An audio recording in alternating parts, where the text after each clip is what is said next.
Hello and welcome. My name is Alan, and today we are back with more Know Your Members of Congress for the 119th Congress. Today we are looking at Senator Ted Cruz, who is one of the two senators for the state of Texas. He is a Republican, and before he took office, he was preceded in office by K. Bailey Hutchison. Now let's go ahead and look at who Ted Cruz is as an individual. He was born in Calgary, Alberta, Canada on December the 22nd, 1970. Earned a Bachelor of Arts from Princeton University in 1992. Earned a JD from Harvard University in 1995. Has been a law clerk to Chief Justice of the U.S. William Rehnquist. Associate Deputy Attorney General for the U.S. Department of Justice. Director of the Office of Policy Planning for the Federal Trade Commission.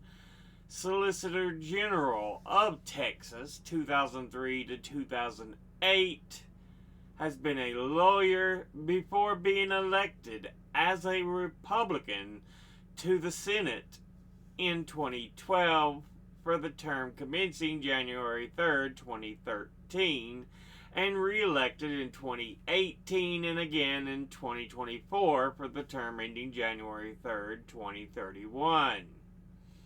Now, let's go ahead and look at the committees he is on.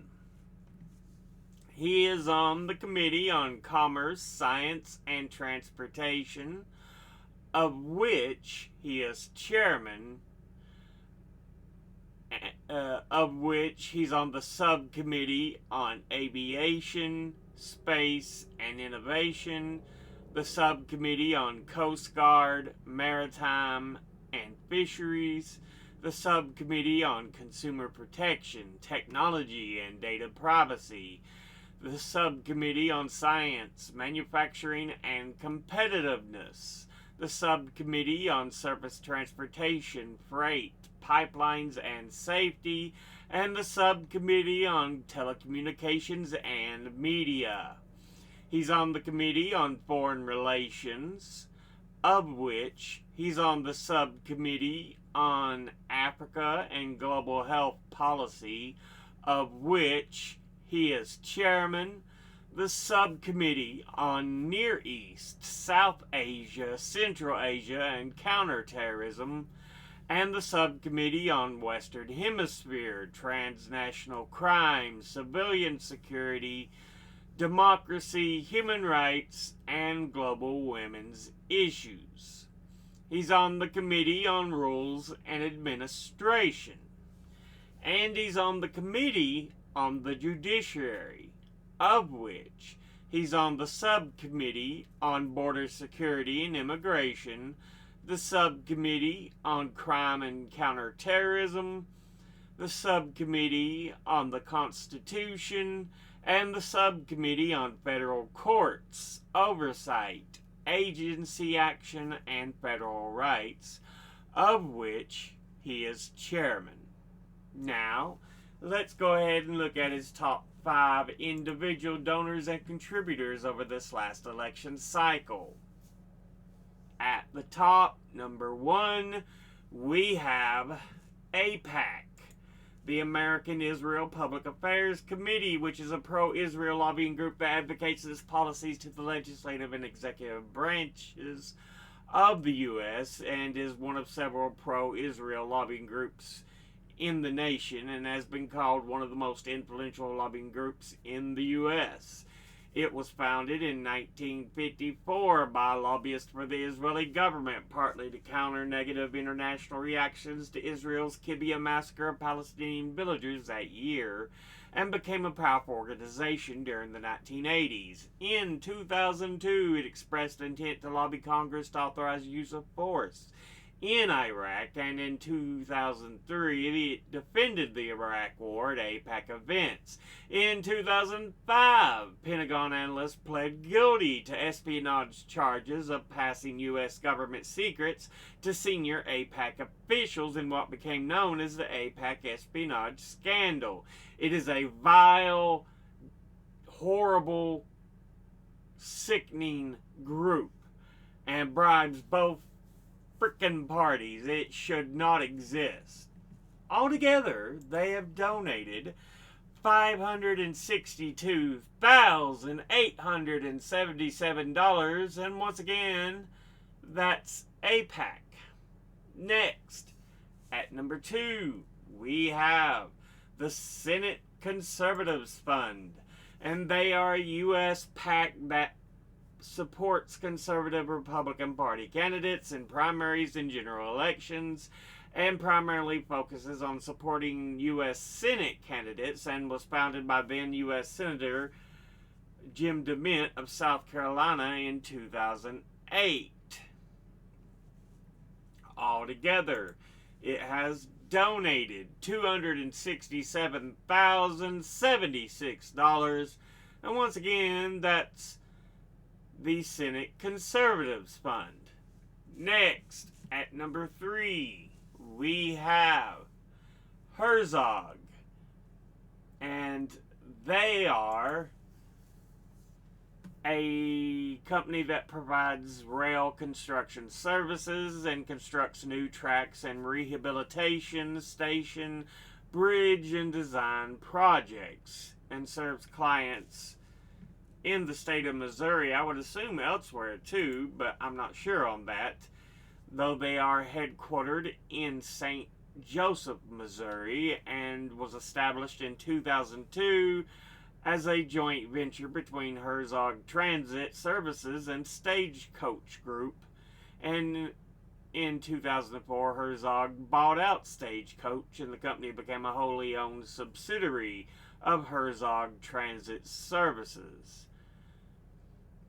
Let's see, which Transit America Services works for Herzog, since Herzog is the bigger company name altogether.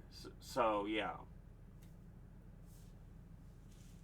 Anyway, altogether, they have donated $128,300, and once again, that's Herzog. Next, at number 4, we have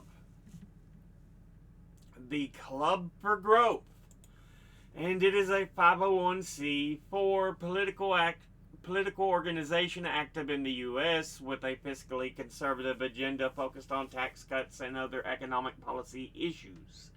In 2021, its founders, or largest funders, were billionaires Jeff Yass and Richard Uihlein, and it has 2 political arms: the Club for Growth PAC, a traditional PAC, and Club for Growth Action, an independent expenditure-only committee or super PAC. According to its website, its policy goals including cutting income tax rates, repealing the estate tax, supporting limited government, and a balanced budget amendment, entitlement reform, including Social Security reform, Medicare and Medicaid, tort reform, school choice, and deregulation, all horrible things. In 2003 through 2004, it was the single largest funder for Republican House and Senate candidates outside of the Republican Party itself. It has opposed government action to curb greenhouse gas emissions and called on Trump to exit the Paris Climate Agreement. So, yeah. Altogether, it has donated $124,944. And once again, that's Club for Growth.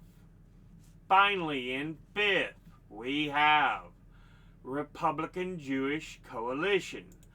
and they are formally the National Jewish Coalition, founded in 1985, which is a political group in the U.S. that supports Jewish Republicans and has more than 47 chapters throughout the United States and is headquartered in Washington, D.C. Altogether, it has donated $81,027, and once again, that's the Republican Jewish Coalition.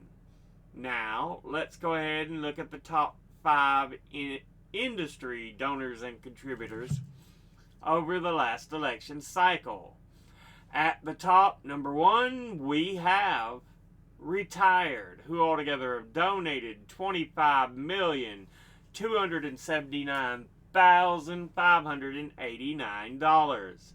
Next at number 2 is Republican conservative groups, who altogether have donated $10,950,120. Next at number 3 is Securities and Interest, who altogether have donated $2,837,576. Next at number 4 is Real Estate, who altogether have donated $2,694,755. And in 5th is Oil and Gas, who altogether have donated $2,048,435. Now let's look at all the donors at a glance. Individually, AIPAC, boo, suck. Senate Conservatives Fund, boo, suck. Herzog, fine, okay.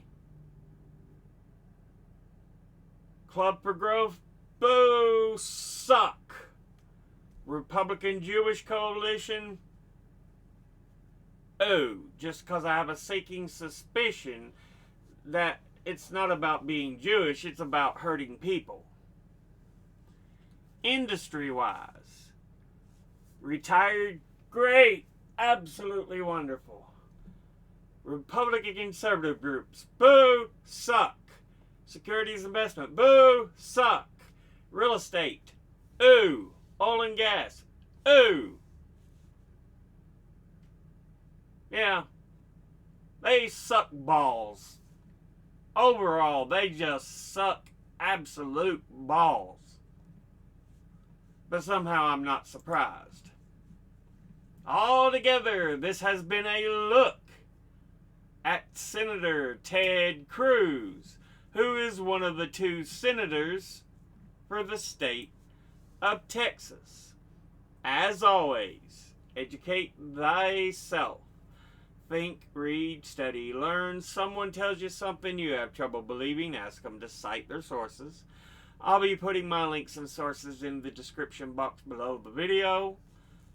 Thank you all for watching. I'll see you all in the next one. Until then, later.